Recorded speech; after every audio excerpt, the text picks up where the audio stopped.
जी हाँ, नमस्कार दोस्तों, आप सभी का पुनः इस ऑनलाइन प्लेटफ़ॉर्म में स्वागत है और आप सभी के लिए पुनः फिर से एक बहुत ही ज़बरदस्त क्लास लेके आ गया हूँ दोस्तों, जिसमें हम प्रोटीन को बहुत ही डिटेल से देखेंगे दोस्तों। और प्रोटीन को हम इस प्रकार से देखने वाले हैं जो कि आपको 2 नंबर पक्का दिलवाएगा दोस्तों। क्योंकि आप देख ही रहे हो दोस्तों कि जब से एग्ज़ाम स्टार्ट हुआ है, तब से हर शिफ्ट में कहीं न कहीं प्रोटीन से भर-भर के क्वेश्चन आपसे पूछे जा रहे हैं। मैंने सोचा है कि आपको एक ऐसा टॉपिक कंप्लीट करके दूँ जो कि ज़्यादा से ज़्यादा क्वेश्चन पूछे जा रहे हैं। और प्रोटीन एक ऐसा टॉपिक है जहाँ से हर शिफ्ट में कहीं न कहीं आपको क्वेश्चन इस टॉपिक से देखने को मिल रहे हैं। इस टॉपिक को हम बहुत ही डिटेल से देखेंगे दोस्तों, और ये एक ऐसा क्लास होगा जो कि आपको आपके एग्ज़ाम में बहुत हेल्प करने वाला है। इस क्लास को शुरू से लास्ट तक ज़रूर देखिएगा दोस्तों। कोई भी पॉइंट आपको मिस नहीं करना है, क्योंकि यदि आप कोई एक पॉइंट मिस करते हो दोस्तों, और उस पॉइंट के कारण यदि आपके कहीं एक नंबर भी जो है कम होता है दोस्तों, आप सिलेक्शन से बहुत पीछे हट जाते हो। इसीलिए आप सबसे मेरा यही रिक्वेस्ट है कि आपको एक-एक पॉइंट को बहुत ही अच्छा से समझना है, ठीक है? हम समझते हैं दोस्तों प्रोटीन को, और ये क्लास थोड़ा-सा लंबा हो सकता है, लेकिन मैं इतना फैक्ट और इतना डिटेल में आपको देने वाला हूँ कि आपको और कहीं से पढ़ने की ज़रूरत नहीं होगी, ठीक है? सबसे पहले हम नज़र डालते हैं प्रोटीन का इतिहास की ओर। सबसे पहले जो है प्रोटीन जो शब्द है दोस्तों, ये प्रोटीन शब्द का जो उपयोग है जॉन जैकोब बर्जेलियस ने सन 1938 में किया था दोस्तों, ठीक है? ये आपको याद रखना है। इसके बाद में अगला जो दशक आता है दोस्तों, 19वीं शताब्दी, और 19वीं शताब्दी में जो है यहाँ पे अमीनो एसिड की खोज की गई, ठीक है? 19वीं शताब्दी में जो है अमीनो एसिड की खोज की गई। इसके बाद में 1950 में लिनियस लिनियस पॉलिंग और रॉबर्ट कोरी ने जो है प्रोटीन का द्वितीय यानी कि प्रोटीन का द्वितीयक को समझने में इन्होंने महत्वपूर्ण भूमिका निभाई, ठीक है? ये आपको आपसे एक-एक पॉइंट आपसे पूछा जा सकता है, ठीक है? इसके बाद में 1958 में मैक्स पेरू और जॉन केंडू ने जो है हीमोग्लोबिन और मायोग्लोबिन की संरचना का पता लगाया, ठीक है? ये भी आपको याद रखना है, कब? 1958 में, ठीक है? किसके द्वारा? आपको याद रखना है कि मैक्स मैक्स पेरूट और जॉन केंडू ने जो है हीमोग्लोबिन और मायोग्लोबिन की संरचना का पता लगाया, ठीक है? ये आपको याद रखना है। इसके बाद में 1958 में ही मैक्स जो है पेरूट और जॉन केंडू ने क्या किया था दोस्तों, यहाँ पे प्रोटीन की त्रि-आयामी संरचना की खोज यहाँ पे इनके द्वारा किया गया था, ठीक है? ये आपको याद रखना है दोस्तों। इसके बाद में हम देखते हैं प्रोटीन को, कि प्रोटीन क्या होता है, ये हम समझते हैं दोस्तों। आप सभी को पता है दोस्तों प्रोटीन क्या है। हमारे शरीर के लिए एक प्रकार से क्या है, ये मैक्रो न्यूट्रिएंट्स है, ठीक है? क्या है? मैक्रो न्यूट्रिएंट्स है दोस्तों। हमारे शरीर का जो बहुत सारे जो भाग है, बहुत सारे जो अंग है दोस्तों, किससे बने हुए होते हैं? प्रोटीन से ही बने हुए होते हैं, ठीक है? ये आप सभी को पता है, ठीक है? और प्रोटीन में क्या पाया जाता है दोस्तों? प्रोटीन में नाइट्रोजन युक्त जैविक अणु पाए जाते हैं दोस्तों। जैविक अणुओं के रूप में यदि हम देखें तो अमीनो एसिड की एक लंबी श्रृंखला यहाँ पे पाई जाती है प्रोटीन के माध्यम से, ठीक है? ये याद रखना है दोस्तों। और जिसमें कार्बन, हाइड्रोजन, ऑक्सीजन और नाइट्रोजन जैसे जो तत्व है वो प्रोटीन में पाए जाते हैं, ठीक है? इसके बाद में इसमें जो है सल्फर और फास्फोरस की मात्रा पाई जाती है। यानी कि यदि हम प्रोटीन की बात करें दोस्तों, प्रोटीन जो बना हुआ था कार्बोहाइड्रेट यानी कि कार्बन, हाइड्रोजन, ऑक्सीजन और नाइट्रोजन की जो मात्रा है, इनके मिक्सअप से जो है प्रोटीन बना हुआ होता है, ठीक है? इसके बाद में इसी में पाया जाता है दोस्तों सल्फर और फास्फोरस, ठीक है? ये भी आपको याद रखना है। और हमारे शरीर में लगभग 20% वजन जो है ना दोस्तों, किसका होता है? प्रोटीन का होता है। ये एक बहुत ही वेरी वेरी इंपॉर्टेंट पॉइंट है, ठीक है? और इस क्लास में मैं उन पॉइंटों को ज़्यादा हाइलाइट करूँगा दोस्तों जो बहुत ही ज़्यादा पूछे जा रहे हैं और पूछे जाने की संभावना ज़्यादा है। अब क्वेश्चन कैसे बन रहे हैं वो हम यहाँ पे देखते हैं दोस्तों। आपसे क्या पूछा जा सकता है कि प्रोटीन मुख्यतः किससे बना होता है? ठीक है, आपने क्या देखा दोस्तों, प्रोटीन जो है कार्बोहाइड्रेट है ना? क्या था? यानी कि प्रोटीन जो है किससे बना हुआ होता है? आपने देखा एमिनो एसिड से बना होता है। अब एमिनो एसिड के साथ-साथ में जो कार्बोहाइड्रेट्स हो गया, और साथ ही साथ हमने देखा था यहाँ पे ऑक्सीजन, नाइट्रोजन इत्यादि की जो मात्रा है वो भी यहाँ पे पाई जाती है। लेकिन खासकर यदि हम देखें प्रोटीन की, तो प्रोटीन जो है दोस्तों किससे बना हुआ होता है? एमिनो एसिड से बना हुआ होता है, ठीक है? ये पॉइंट पे आपको यहाँ पे याद रखना है। इसके बाद में जो हम देखते हैं दोस्तों प्रोटीन की संरचना को, ठीक है? प्रोटीन जो है दोस्तों एमिनो एसिड के क्या है? सरल श्रृंखला माना जाता है। क्या है? प्रोटीन जो है दोस्तों यानी कि एमिनो एसिड का एक सरल श्रृंखला है, जो कि एमिनो एसिड में पेप्टाइड बॉन्ड द्वारा क्या होता है, ये जुड़े हुए होते हैं, ठीक है? ये आपको याद रखना है, ठीक है? ये प्रोटीन का संरचना था, जो कि कुछ इंपॉर्टेंट फैक्ट के रूप में मैं आपको यहाँ पे बताने का प्रयास कर रहा हूँ। इसके बाद में हम देखते हैं प्रोटीन से रिलेटेड क्वेश्चन। सो आपसे पूछा जा सकता है कि प्रोटीन की प्राथमिक संरचना में कौन सा बॉन्ड होता है, ठीक है। सो आपने क्या देखा दोस्तों, यहाँ पे पेप्टाइड बॉन्ड है ना, क्या होता है पेप्टाइड बॉन्ड। सो इस प्रकार से आपसे क्वेश्चन पूछे जाएंगे। इसके बाद में हम देखते हैं द्वितीयक संरचना। द्वितीयक संरचना में यदि हम देखें दोस्तों, तो इसमें मुख्यतः दो प्रकार के होता है प्रोटीन, ठीक है। पहला अल्फा हेलिक प्रोटीन होता है, दूसरा बीटा हेलिक प्रोटीन यानी कि बीटा शीट प्रोटीन होता है, ठीक है। और यहाँ जो है दोस्तों, यह संरचना हाइड्रोजन बॉन्ड द्वारा स्थित होता है, यानी कि हाइड्रोजन संरचना द्वारा क्या होता है, स्थिर होता है, ठीक है। सो ये भी आपको याद रखना है। सो द्वितीयक संरचना के अंतर्गत हमने देखा दो प्रकार से होता है प्रोटीन, एक अल्फा हेलिक प्रोटीन होता है और दूसरा बीटा शीट प्रोटीन होता है, ठीक है। और ये इनकी जो संरचना है दोस्तों, किसके द्वारा क्या होती है, हाइड्रोजन बॉन्ड के द्वारा स्थिर होता है, ठीक है। इसके बाद हम देखते हैं अल्फा हेलिक बीटा और शीट, और यानी कि जो अल्फा हेलिक बीटा सीट किस प्रकार की संरचना का हिस्सा है, ये आपसे क्वेश्चन पूछा जा सकता है। सो आपने देखा दोस्तों, ये किस प्रकार का हिस्सा है, द्वितीयक संरचना का हिस्सा है। इसके बाद मैं तृतीयक संरचना की ओर लेके चलता हूँ, और तृतीयक संरचना पे हम नजर डालते हैं दोस्तों। सो जो प्रोटीन जो होता है ना दोस्तों, यह प्रोटीन की पूरी तरह जो है तीन आयामी संरचना पर आधारित होता है, जिसमें कि एमिनो एसिड श्रृंखला, यानी कि जिसे हम कह सकते हैं कि एमिनो एसिड श्रृंखला और अधिक जुड़कर जटिल रूप में बन जाती है, ठीक है। और इस संरचना को स्थिर रूप यानी कि स्थिर करने के लिए एक बंध का निर्माण यहाँ पे होता है, और इसमें हाइड्रोजन बॉन्ड यानी कि हाइड्रोजन बॉन्ड हो गया, या फिर जो है वॉन्डर वॉल्स बल हो गया, या फिर आयनिक बल हो गया, या फिर जो है डिस फ्लाइड बॉन्ड, यहाँ पे इस प्रकार से जो बॉन्ड जुड़े हुए होते हैं दोस्तों, ये बॉन्ड के माध्यम से क्या बनता है, तृतीयक संरचना यहाँ पे पूर्ण रूप से बनता है, ठीक है। यानी कि हाइड्रोजन बॉन्ड हो गया, या फिर वंडरवॉल्स बॉन्ड हो गया, या फिर आयनिक बॉन्ड हो गया, और एक होता है दोस्तों जिसे कहा जाता है डिस्फ्लाइड बॉन्ड, ठीक है। तो इस प्रकार से इन चारों पॉइंटों से मिलकर त्रिआयामी संरचना, प्रोटीन का त्रिआयामी संरचना का निर्माण होता है, ठीक है। तो ये आपको याद रखना। अब क्वेश्चन कैसे पूछा जा सकते हैं दोस्तों आपसे, त्रिआयामी संरचना में प्रोटीन को स्थिर करने वाले सबसे मजबूत बॉन्ड कौन सा है, ये आपसे क्वेश्चन पूछा जा सकता है। सो आपने क्या देखा दोस्तों, यहाँ पे डिस फ्लाइड बॉन्ड, जो कि क्या करता है दोस्तों, ये तृतीयक संरचना को सबसे मजबूत बॉन्ड बनाता है, ठीक है। सबसे मजबूत बॉन्ड कहलाता है, ठीक है। तो ये होगा तीसरा ऑप्शन, जो कि इस क्वेश्चन का राइट आंसर होगा। इसके बाद हम देखते हैं चतुर्थ संरचना को। सो चतुर्थ संरचना में क्या देखना है दोस्तों आपको, कि यह जो एक ऐसा संरचना होता है दोस्तों, जिसमें कि अधिक पॉलीपेप्टाइड श्रृंखला के संयोजन से ये बनता है, ठीक है। जिसमें कि हीमोग्लोबिन हो गया, हीमोग्लोबिन के लगभग 4 पेप्टाइड श्रृंखला यहाँ पे पाया जाता है, ठीक है। सो ये याद रखना दोस्तों। और हीमोग्लोबिन किस प्रकार की संरचना है, तो आपने देखा दोस्तों किस प्रकार की संरचना है, चतुर्थ संरचना है, ठीक है, यानी कि चतुर्थात्मक संरचना है, ठीक है। इसके बाद हम देखते हैं प्रोटीन का संश्लेषण। प्रोटीन का संश्लेषण मुख्यतः दो प्रकार से होता है दोस्तों।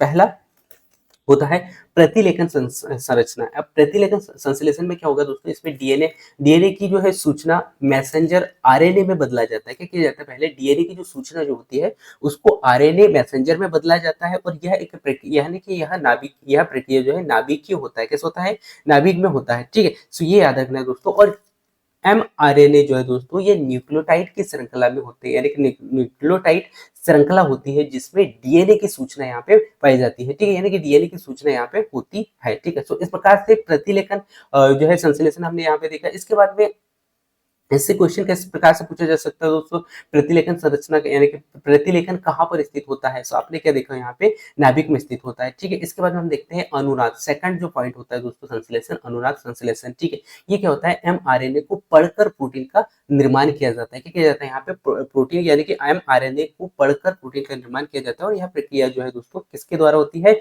साइटोप्लाज्म में राइबोसोम पर होती है, ठीक है। जिसे टीआर यानी कि, और यह टीआरएनए यानी कि ट्रांसफर आरएनए एमिनो एसिड को राइबोसोम तक पहुंचाने का कार्य करता है, यानी कि पहुंचाना यहाँ पे होता है, ठीक है। जबकि हमने पहला जो देखा दोस्तों, यहाँ पे आपने देखा जो प्रतिलेखन था, प्रतिलेखन में ये क्या करता था, सूचनाओं को एक मैसेंजर आरएनए में बदलने का कार्य करता था। जबकि हम यहाँ पे देख रहे हैं नेक्स्ट में अनुनाद में ये क्या कर रहा है, इसके माध्यम से बोलते हैं एमआरएनए को पढ़कर प्रोटीन का निर्माण यहाँ पे होता है। और यह प्रक्रिया जो है दोस्तों साइटोप्लाज्मा और जो है राइबोसोम्स पर होता है, ठीक है। तो इस प्रकार से हमने यहाँ पे अनुनाद प्रोटीन को देखा दोस्तों। अब यहाँ से क्वेश्चन किस प्रकार से पूछा जा सकता है दोस्तों आपसे, प्रोटीन का अनुनाद कहाँ पर स्थित होता है? तो आपने क्या देखा दोस्तों, प्रोटीन का जो अनुनाद है वो कहाँ स्थित होता है? राइबोसोम में स्थित होता है। ठीक है, तो ये आपको याद रखना है। इसके बाद में नेक्स्ट हम देखते हैं दोस्तों प्रोटीन का पाचन को। ठीक है, सो प्रोटीन का जो पाचन है दोस्तों मुख्यतः कहाँ से होता है? पेट से, यानी कि वैसे यदि हम देखें तो जो भोजन जो है दोस्तों, भोजन का बहुत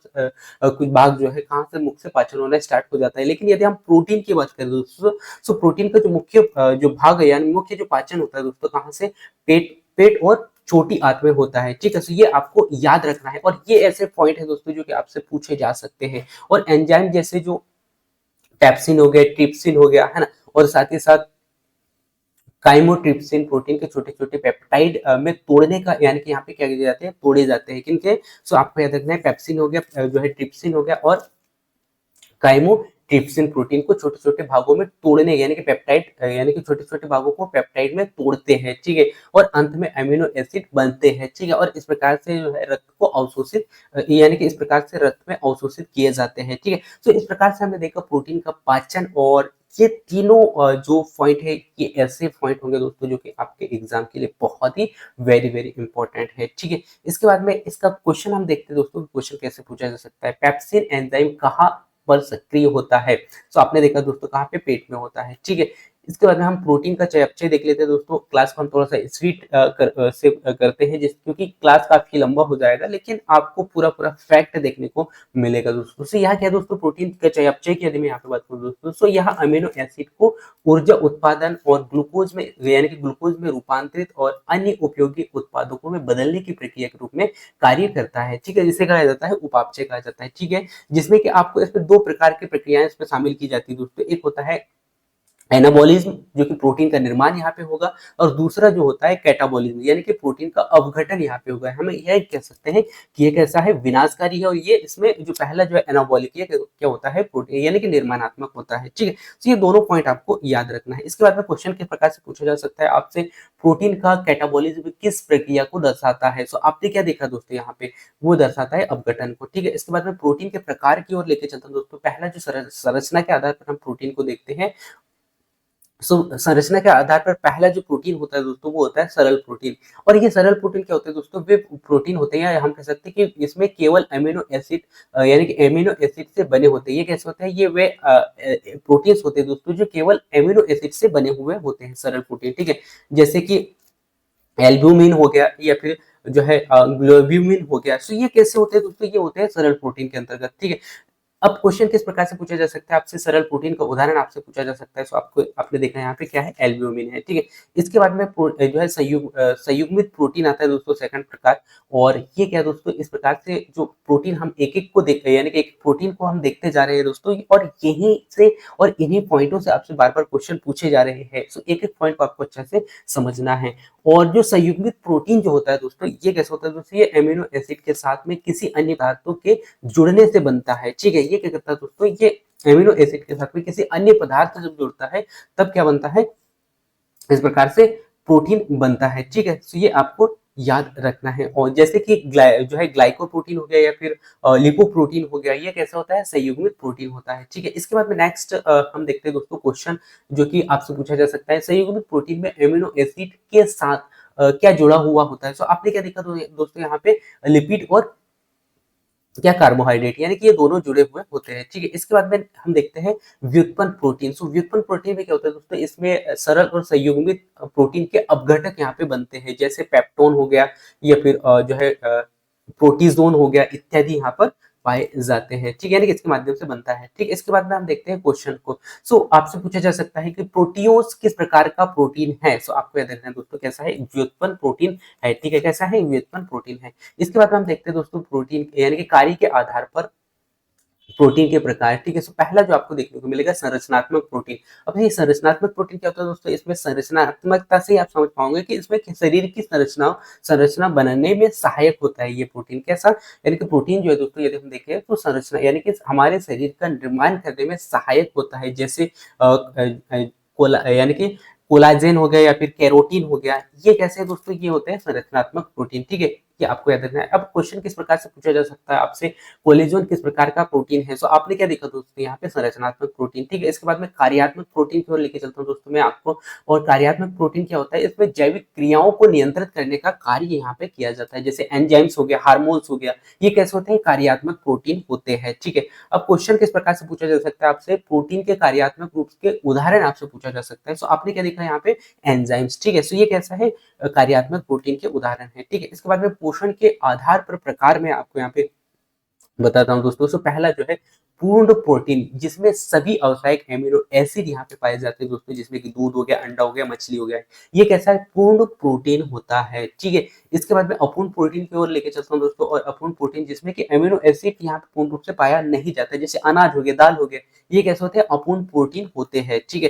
तो ये याद रखना है। अब प्रोटीन जो है कार्य के आधार पर हम प्रोटीन को समझते हैं दोस्तों। तो पहला जो है संरचनात्मक कार्य के आधार पर यदि हम देखें दोस्तों, तो आप सभी को पता है कि सबसे पहला जो प्रोटीन जो है दोस्तों, कोशिकाओं का निर्माण करता है, साथ ही साथ त्वचा हो गया, बाल हो गया, नाखून हो गया, इत्यादि जो बनते हैं हमारे अंग के जो पार्ट्स होते हैं, वो किससे बने हुए हैं, तो प्रोटीन के बने हुए होते हैं। जैसे कोलेजन हो गया, रेड जो है केरोटीन हो गया, ये किससे बने होते हैं दोस्तों, ये बालों का जो निर्माण होता है ना, इन्हीं प्रोटीनों के माध्यम से बना हुआ होता है। इसके बाद में एंजाइम्स के कार्य के आधार पर यदि हम देखें दोस्तों, जैसे कि जैव रासायनिक प्रतिक्रिया में को गति देना, ये किसके माध्यम से होता है, सो एंजाइम्स यानी कि इसी प्रोटीन के, ऐसे ही प्रोटीन के माध्यम से होता है, जैसे कि एमाइलेज हो गया, पेप्सिन हो गया, ये प्रोटीन यहाँ पे वर्क करते हैं, ठीक है। सो इन प्रोटीनों के द्वारा जो है रासायनिक प्रतिक्रियाएं यहाँ पे होती है, ठीक है। सो ये याद रखना है। इसके बाद में हार्मोन्स कार्य हम यहाँ पे देखते हैं दोस्तों, हार्मोनल कार्य के आधार पर यदि हम देखें तो शरीर में क्रियाकलापों का नियंत्रण भी प्रोटीन के माध्यम से होता है, जैसे जो है इंसुलिन हो गया, या फिर जो है ग्लूकागन हो गया। सो ये ऐसे प्रोटीन होते हैं दोस्तों, जो क्रियाकलापों को नियंत्रित करने का भी कार्य करते हैं, ठीक है। इसके बाद में नेक्स्ट आता है दोस्तों, इम्यूनोलॉजिकल कार्य, जैसे कि शरीर में रोग प्रतिरोधक क्षमता को बढ़ाने का जो कार्य करता है दोस्तों, इसमें भी प्रोटीन का एक बहुत बड़ा अहम रोल होता है। जैसे कि एंटीबॉडीज हो गया, एंटीबॉडीज जो है दोस्तों, ये जो है इम्यूनोलॉजिकल कार्य के आधार पर रोग प्रतिरोधक क्षमता को बढ़ाने का कार्य करता है, ठीक है। सो इस प्रकार से हम एक एक पॉइंट को देखा दोस्तों। इसके बाद में हम देखते हैं परिवहन के आधार पर। सो परिवहन के आधार पर यदि हम देखें दोस्तों, तो ऑक्सीजन, वसा और अन्य पदार्थों को शरीर में परिवहन करने का कार्य किसके द्वारा होता है, प्रोटीन के माध्यम से होता है। और कौन सा, हीमोग्लोबिन, ठीक है। सो इस प्रकार से हम एक एक पॉइंट को देखते जा रहे हैं। ऊर्जा स्रोत के आधार पर यदि हम देखें दोस्तों, तो आप सभी को पता है कि 1 ग्राम प्रोटीन में लगभग 4 किलो कैलोरी ऊर्जा मिलती है, ठीक है। तो ये पॉइंट भी याद रखना है। और ये क्वेश्चन पिछले बार जो पेपर हुआ था दोस्तों, उसमें बहुत बार ये क्वेश्चन पूछा जा चुका है, एक नहीं बल्कि हर एक शिफ्ट में कहीं ना कहीं इसके क्वेश्चन बहुत सारे शिफ्टों में पूछे गए, ठीक है। सो ये पॉइंट को भी आपको याद रखना है। अब मैं आपको लेकर चलता हूँ दोस्तों प्रोटीन के स्रोतों की ओर। सो प्रोटीन हमें सामान्यतः पशुओं से मिलता है दोस्तों, और पौधों से मिलता है। पशुओं से कहाँ से मिलता है दोस्तों, मांस हो गया, मछली हो गया, अंडा हो गया और दूध हो गया। और पौधों से दाल हो गया, अनाज हो गया, और बीज और सोयाबीन इत्यादि के माध्यम से हमें प्रोटीन मिलता है, ठीक है। सो इस प्रकार से दोनों पॉइंट आपको याद रखना है। अब क्वेश्चन किस प्रकार से पूछा जा सकता है दोस्तों आपसे, प्रोटीन में कौन कौन से यानी कौन कौन सा प्रोटीन जो है पशुओं से नहीं मिलता है, आपसे ये पूछा जा सकता है। सो जो गेहूं है कहाँ से मिलता है हमें, प्रोटीन, ये जो प्रोटीन मिलता है दोस्तों पौधों से मिलता है, ठीक है। सो इस प्रकार से हमने एक क्वेश्चन देखा। इसके बाद में हम देखते हैं दोस्तों प्रोटीन से संबंधित रोग, क्योंकि जो पेपर फर्स्ट था दोस्तों, और सेकंड डे पे जो हमने देखा था, सेकंड शिफ्ट में या फिर फर्स्ट शिफ्ट में, तो यहाँ से क्वेश्चन प्रोटीन के रोगों से क्वेश्चन पूछ लिया गया था दोस्तों, ठीक है। सो सबसे पहला हम देखते हैं इनके रोग। सो पहला जो रोग हमें देखने को मिलता है दोस्तों प्रोटीन की कमी से, वो होता है क्वाशियोकर रोग, जो कि प्रोटीन की कमी के कारण होता है। और इसमें क्या होता है दोस्तों, सूजन, कमजोर बालों का गिरना इत्यादि जो होता है दोस्तों, ये क्वाशियोकर रोग होता है, जो कि प्रोटीन की कमी के कारण होता है। इसके बाद में मैरामस जो रोग है दोस्तों, ये बहुत बार यानी कि दो बार ये क्वेश्चन पूछा जा चुका है। प्रोटीन की कमी से होता है दोस्तों, यानी कि प्रोटीन और ऊर्जा दोनों की कमी से ये होता है। और इसमें लक्षण जो है दोस्तों, खासकर वजन की कमी होना, या फिर मांसपेशियों का क्षय होना, यानी कि कम होना, यानी कि कहीं ना कहीं हानि होना, तो ये जो है प्रोटीन की कमी के कारण ही होता है, ठीक है। तो अब क्वेश्चन किस प्रकार से पूछा जा सकता है दोस्तों आपसे, प्रोटीन की कमी से कौन सा रोग होता है। सो आपको याद रखना है क्या, प्रोटीन की कमी से क्वाशियोकर रोग होता है, ठीक है। इसके बाद में नेक्स्ट हम देखते हैं दोस्तों प्रोटीन का मेटाबॉलिज्म के आधार पर प्रकार, ठीक है। सो इसमें जो है प्रोटीन का मेटाबॉलिज्म को हम यहाँ पे समझते हैं दोस्तों। सो सबसे पहले आपको याद रखना है प्रोटीन की जो प्रक्रिया है ना दोस्तों, कहाँ से, मुख से होती है दोस्तों, मुख से होता हुआ पेट और आंत तक होती है। और खासकर यदि हम प्रोटीन का पाचन देखते हैं दोस्तों, तो प्रोटीन का पाचन हमने देखा था कहाँ, प्रोटीन यानी कि पेट और आंत में होता है, ठीक है। और इसके बाद में हम इसका एक एक भाग पे देखते हैं दोस्तों। मुख में यदि हम बात करें दोस्तों, तो यहाँ पर प्रोटीन का पाचन पूर्ण रूप से नहीं होता है, लेकिन भोजन को केवल चबाया जाता है और लार के माध्यम से मिलाया जाता है, ठीक है। इसके बाद में भोजन पेट में जाता है दोस्तों, और यहाँ पर एंजाइम पेप्सिन प्रोटीन को छोटे छोटे टुकड़ों में तोड़ा जाता है, जिसमें कि हाइड्रोक्लोरिक एसिड हो गया, पेप्सिन को यहाँ पे सक्रिय रूप से जो है सॉरी पेप्सिनोजेन को क्या किया जाता है, यहाँ पे सक्रिय रूप से पेप्सिन में बदला जाता है। इसके बाद में आता है छोटी आंत में प्रोटीन, है ना। और यहाँ पे जो है पेनक्रियाज जूस जूस में जो है मौजूद ट्रिप्सिन यहाँ पे क्या करेगा, जो है काइमो ट्रिप्सिन और कार्बोक्रिप्सिटेज जो है दोस्तों, ये प्रोटीन को जो है और अनेक छोटे छोटे टुकड़ों में यहाँ पे तोड़ देता है, और इस प्रकार से आंत में जो है किए गए यहाँ पे पेप्टेज द्वारा अमीनो एसिड में यहाँ पे तोड़ दिया जाता है, ठीक है। सो इस प्रकार से यहाँ पे प्रोटीन का पाचन होता है, ठीक है। अब क्वेश्चन के प्रकार से पूछा जा सकता है दोस्तों आपसे, जो है प्रोटीन के पाचन में मुख्य एंजाइम्स कौन से हैं, तो आपने क्या देखा दोस्तों, पेप्सिन, ठीक है। इसके बाद में प्रोटीन का अवशोषण हम यहाँ पे देख लेते हैं दोस्तों। प्रोटीन का जो अवशोषण है दोस्तों, पाचन के बाद में अमीनो एसिड जो है छोटी आंत की दीवारों के माध्यम से अवशोषित कर लेता है ना, अवशोषित होकर रक्त में क्या कर देता है, प्रवेश करा देता है, ठीक है। और अमीनो एसिड का उपयोग जो है ना दोस्तों शरीर में कोशिकाओं और प्रोटीन संश्लेषण के लिए किया जाता है, ठीक है। तो ये पॉइंट भी आपको याद रखना है। इसके बाद में प्रोटीन का उपयोग हम यहाँ पे देख लेते हैं दोस्तों। प्रोटीन का उपयोग हमने देखा था वैसे शरीर में कई इकाई यानी कि कई छोटी छोटी कोशिकाओं या ऊतकों का मरम्मत या फिर निर्माण के लिए जो है प्रोटीन का उपयोग किया जाता है, जैसे एंजाइम्स, हार्मोन्स और एंटीबॉडीज के रूप में भी किया जाता है। और साथ ही साथ ऊर्जा के स्त्रोतों में उस स्त्रोतों के आधार पर भी प्रोटीन का उपयोग किया जाता है। और खासकर ऊर्जा यदि हम देखें दोस्तों, तो कार्बोहाइड्रेट और वसा में सबसे अधिक मात्रा में ऊर्जा पाया जाता है, ठीक है। तो ये आपको याद रखना है दोस्तों। इसके बाद में क्वेश्चन किस प्रकार से पूछा जा सकता है आपसे, प्रोटीन का उपयोग जो है किस रूप में नहीं होता है, तो आपने क्या देखा दोस्तों, प्रोटीन जो है एंजाइम्स के रूप में भी होता है और ऊर्जा के रूप में भी होता है, कोशिकाओं के निर्माण में भी होता है, लेकिन जल के निर्माण में नहीं होता है, ठीक है। तो इस प्रकार से इस क्वेश्चन का राइट आंसर ये होगा, ठीक है, सी ऑप्शन होगा। प्रोटीन का पहचान किस प्रकार से करते हैं दोस्तों, आपने 10th और 12th में देखा ही होगा, यदि आपने प्रयोग किया होगा तो आपने पढ़ा होगा कि प्रोटीन का हम पाचन किस प्रकार से करते हैं। सो प्रोटीन का जो पहला पहचान जो होता है दोस्तों, वो होता है वायुरेटर टेस्ट के माध्यम से, यानी कि इसमें क्या किया जाता है, इसमें पहले प्रोटीन के घोल को कॉपर सल्फेट और सोडियम हाइड्रोक्साइड के साथ किया जाता है, मिलाया जाता है, और यदि इसका जो रंग है, घोल का रंग जो है बैगनी यदि आ जाए, तो हम कह सकते हैं कि प्रोटीन की उपस्थिति यहाँ पे है, ठीक है। इसके बाद में सेकंड जो टेस्ट होता है दोस्तों, वो होता है निनहाइड्रीन टेस्ट। इसमें क्या किया जाता है, एमिनो एसिड की पहचान के लिए ये किया जाता है, और इसका रंग लाल या फिर बैगनी यदि होता है, तो हम कह सकते हैं कि इसमें प्रोटीन की उपस्थिति है, ठीक है। तो इस प्रकार से हमने एक एक पॉइंट को बहुत ही अच्छे से समझा दोस्तों। और इसके बाद में आता है एक्सनॉल टेस्ट। एक्सनॉल टेस्ट क्या होता है दोस्तों, इसमें प्रोटीन को नाइट्रिक एसिड के साथ में गर्म किया जाता है, और यदि इसका रंग पीला आ जाए, तो हम कह सकते हैं कि इसमें प्रोटीन की मात्रा यानी कि एमिनो एसिड की उपस्थिति यहाँ पर है, ठीक है। तो इस प्रकार से प्रोटीन का जो है पहचान यहाँ पे किया जाता है दोस्तों। अब क्वेश्चन किस प्रकार से पूछा जा सकता है आपसे, वायोरेटर टेस्ट में रंग परिवर्तन क्या दर्शाता है, तो रंग परिवर्तन क्या दर्शाएगा दोस्तों, बैगनी रंग। यदि बैगनी रंग है, तो हम कह सकते हैं कि यहाँ पर क्या है, प्रोटीन की उपस्थिति है, ठीक है। सो इस प्रकार से हमने एक एक पॉइंट को देखा। इसके बाद में लास्ट जो पॉइंट आता है दोस्तों, जिसमें हम समझेंगे यहाँ पे प्रोटीन की जैविक महत्वता को। सो पहला जो हमने देखा दोस्तों, प्रोटीन यानी कि संरचना निर्माण में इसका प्रोटीन का उपयोग किया जाता है, जैसे बाल, त्वचा, नखून, हड्डियां इत्यादि के निर्माण में। इसके बाद में संवहन के क्षेत्र में हमने यहाँ पे देखा जो कि ऑक्सीजन और हीमोग्लोबिन का परिवहन करने के लिए किया जाता है। साथ ही साथ संकेतक के आधार पर यदि हम देखें तो